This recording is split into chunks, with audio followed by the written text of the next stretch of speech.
ایسا جو استحصال کرتا رہے جس کی بنیاد پر وہ ملک سیاسی طور پہ بھی اور معاشی طور پر بھی کمزور رہے، یہ ان کو سوٹ کرتا ہے۔ رائٹ. اور یہی وجہ ہے کہ پاکستان میں یہ جو کرپشن ہے وہ کرپٹ لوگوں کو اقتدار میں لاتے ہیں۔ پچھلے چند دہائیوں میں جو ہوا ہے وہ لاتے ہیں، اور یہ لوگ ان کا مقصد یا مفاد کو پورا اس کی حفاظت کرتے ہیں۔ تو جیسے میں نے پہلے کہا، چین کو بہت گہرائی سے نہیں، بالکل آپ کی چیزوں کا، آپ کے کام کا انتظار رہے گا جی کہ وہ جس طرح سے آئے ہاں گا تو وہ دیکھا ڈیفینیٹلی جائے گا. وہاں پہ بھی اس پہ بہت جی بحثیں جی ہو رہی بالکل، ہیں۔ پوری دنیا میں یہ بات جی ہے اس کے اوپر. وہ اس لیے ہے کہ یہ جو کارپوریٹ کیپٹلزم ہے جو پورے گلوب کو اپنے قبضے میں کرنا چاہتا تھا، اب تو ناممکن ہو گیا ہے۔ کبھی فرسٹ آرڈر، وہ new world order. New world order, کبھی گلوبلائزیشن، کبھی کچھ، تو وہ تو چلا نہیں، یہ معاملات تو پٹ گئے، جنگیں ہار چکا امریکہ۔ اب یہ نیا ایک چین کے ساتھ چونکہ ٹریڈ وار ہے، اور ہم تیسری عالمی جنگ اس طرح کی کنونشنل جنگ تو نہیں، لیکن ہم عالمی جنگ میں ہیں، اور یہ ٹریڈ وار ہے جس میں امریکہ اور اس کے الائز دنیا کو یہ باور کرانے کی کوشش میں ہیں کہ چین بڑا ظالم ہوگا، سامراج ہے، تمام لوٹ کر لے جائے گا، قبضہ کرے گا، وغیرہ وغیرہ، جتنی بھی یعنی ان کے ہاں وہ اپنے اکنامک ماڈل کی روشنی میں یا جو کچھ ہسٹری میں وہ کرتے رہے ہیں وہ لوگوں کو دکھا کے خوف زدہ کرنا چاہتے ہیں۔ اس لیے چین کا مطالعہ بہت ضروری ہے۔ ضرور. اچھا دوستوں، یہ جعفر صاحب نے ایک شکایت مجھ سے یہ بھی کی کہ کامران تم جب انٹرویو کرتے ہو لوگوں سے، ظاہر ہے ہوتے ہی ہیں دوستوں کے ساتھ اور سارے، تو کہہ رہے ہیں کہ اس بات کا خیال رکھا کرو ہسٹری ڈسٹارٹ نہ ہو. تو یہاں نام نہیں لیں گے کہ کس نے اس طرح کی کوئی ایسی بات کی جو ہے تھا نہیں. تو جعفر صاحب بھائی اس کے اوپر بھی کچھ بتائیے کہ کیا چاہتے ہیں کہ ہسٹری ایز اٹ از آئے اور لوگ خیال رکھیں بات کرتے ہوئے اس کو ڈسٹارٹ نہ کریں. نہیں، وہ کرنا ہی نہیں چاہیے، بددیانتی ہے۔ بدیاں. تاریخ جو ہے وہ ہے، آپ اس کو پسند کریں یا نہ کریں۔ اب اس میں آپ تاریخ کو مسخ کر کے اپنا قد بڑا کرنا چاہتے ہیں یا کسی کا قد چھوٹا کرنا چاہتے ہیں تو وہ ضرور کریں کسی اور انداز سے، تاریخ کو مسخ نہ کریں۔ کمیونسٹ پارٹی کی ایک تاریخ ہے، اور آپ اس کا اگر حصہ نہیں تھے، اس کے فیصلوں میں آپ شامل نہیں تھے، تو پھر باہر بیٹھ کے کہ میں نے یہ دیکھا اور میرے سے یہ ہوا اور وغیرہ وغیرہ، تو وہ ٹھیک نہیں ہے، زیادتی ہے۔ اس سے یہ ہوتا ہے کہ نوجوان جو ہیں وہ سمجھتے ہیں کہ شاید یہی بات ٹھیک ہے۔ مثلا میں آپ کو مثال دوں گا کہ کمیونسٹ پارٹی نے، یہ پرو چائنیز پارٹی کی بات جی کر رہے ہیں آپ؟ یعنی جو ہماری پارٹی بالکل تھی اور ابھی تک ہے، اور آپ اور شوکت اور یہ سب لوگ محنت کر رہے ہیں اس میں، اور کامریڈز گریجولی اس میں بڑھتے جا رہے ہیں، اضافہ ہو رہا ہے۔ تو وہ پارٹی اور پیپلز پارٹی، چونکہ میں درمیان میں ایک برج بھی تھا، بالکل. اور جب یہ فیصلہ ہوا، بھٹو صاحب نے کہا کہ آپ لوگ الیکشن لڑیں اور حکومت میں، پارلیمنٹ میں آئیں۔ اس وقت جب میٹنگز ہوئیں تو بنیادی بات پرچی برچی وغیرہ کی نہیں تھی، وہ ایک لیول پہ نیچے چل رہا تھا کہ معراج نے تقریر میں کہہ دیا تھا پرچی نہیں برچی، بلکہ اعلیٰ کانفرنس میں بھی جہاں پیپلز پارٹی نے فیصلہ کیا کہ ہم نے انتخاب میں جانا ہے یا انقلاب کا راستہ، اور بھٹو صاحب نے پھر انتخاب کا راستہ اختیار کیا، وہاں بھی بھٹو کی تقریر میں، اپنا معراج کی تقریر میں یہ لفظ آئے تو وہ نیچے چل پڑے، اور وہ نیچے جب چل پڑے تو وہ لوگ سمجھتے ہیں کہ شاید پرچی برچی کی وجہ سے ہم الیکشن، یہ ایک بیہودہ سی بات ہے۔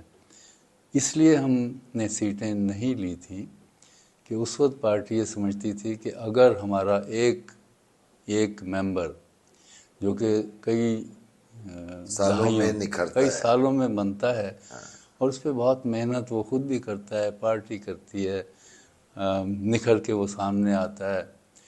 اور یہ تو 28-30 ایگزیکٹ نمبر یاد نہیں مجھے، غالباً 33.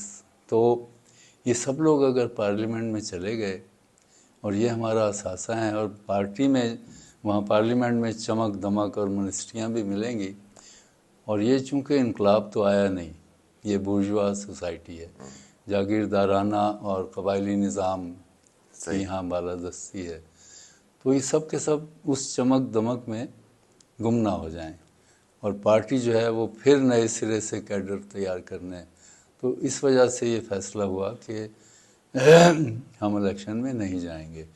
اچھا، اس میں اختلاف بھی تھا، کچھ لوگوں نے اختلاف کیا، اور لیکن میجورٹی نے چونکہ فیصلہ کیا تو وہ پھر اپنا طفیل صاحب نے بھی ایگری کیا، اور اس کو ہم نے، یہ فیصلہ غلط تھا. میں نے کتاب میں بھی لکھ کے تسلیم کیا کہ اگر ہم سب وہاں موجود ہوتے پارلیمنٹ میں اور تو شاید بھٹو صاحب اس راستے پہ نہ جاتے جو وہ گئے، یا پاکستان کی سیاست کا رخ مختلف سمت میں ہوتا.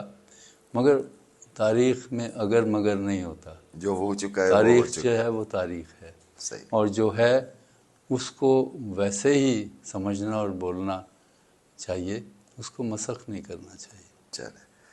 چلیں جعفر بھائی، اچھا لگا آپ سے، تو باتیں ہوتی رہیں گی اور ہر بات کے اوپر پورا جو ہے ہم، مگر ایک بات پکی ہے کہ آپ ابھی چلے بھی جائیں گے آج واپس، مگر ہم زوم کے اوپر سیشن کر دیا کریں گے، اور اس طرح پھیلا ہوا سیشن نہیں کریں گے، ایک ٹاپک رکھا کریں گے اور اس پہ سیر حاصل جو ہے گفتگو کیا کریں گے. بالکل، جیسے بھی اب تو سارا معاملہ آپ کی نسل کے پاس ہے. اب تو میری نسل بھی اب تو 50 سے اوپر آ گئی ہے، بچوں کی آپ بات کریں، ان کو آپ نے تربیت آپ نے دینی. نظریاتی فکری تربیت آسان نہیں ہوتا. صحیح بات. تو یہ آپ کی ذمہ داری ہے، شوکت اور باقی دوست. تو جو آپ کر رہے ہیں تو اس کو بڑھائیں، اسٹڈی سرکلز میں اضافہ کریں. ٹھیک ہے. مطالعہ شروع سے what is to be done سے لے کے، اور جو کنٹرڈکشنز ہیں سوسائٹی کی ان کے سمجھنے تک، ماؤ کی جو چیپٹرز ہیں وہ دوبارہ سے سمجھنے پڑھنے کی ضرورت ہے، اور دوبارہ سے آرگنائز کریں. دیکھیں آج پاکستان میں انسانوں کا ایک سمندر ہے، اگر وہ سمیٹا نہ گیا تو وہ پانی بکھر جائے گا. وہ سمیٹ کے اس کو طاقت میں کنورٹ کر کے تب لڑائی لڑی جا سکتی ہے، خواہش کرنے سے یا ڈرائنگ رومز میں. تو آپ تو میدان میں ہیں، کام کر رہے ہیں، ان کو جمع کریں، طاقت بنائیں. بالکل کوشش کریں گے جعفر بھائی. اور آپ کو جب میں دیکھتا ہوں مجھے اظہر آپ کے والد یاد آتے ہیں، اور بہت خوشی ہوتی ہے. چلیں، آپ کا بہت شکریہ، آپ نے اتنے پیار سے یاد کیا ان کو، بہت بہت شکریہ. آپ کے ساتھ ملاقاتیں رہیں گی. ہاں یقیناً. محنت کشی اس دنیا سے جب اپنا حصہ مانگیں گے، ایک باغ نہیں ایک کھیت نہیں ہم ساری دنیا مانگیں گے، ایک باغ نہیں ایک کھیت نہیں ہم ساری دنیا مانگیں گے.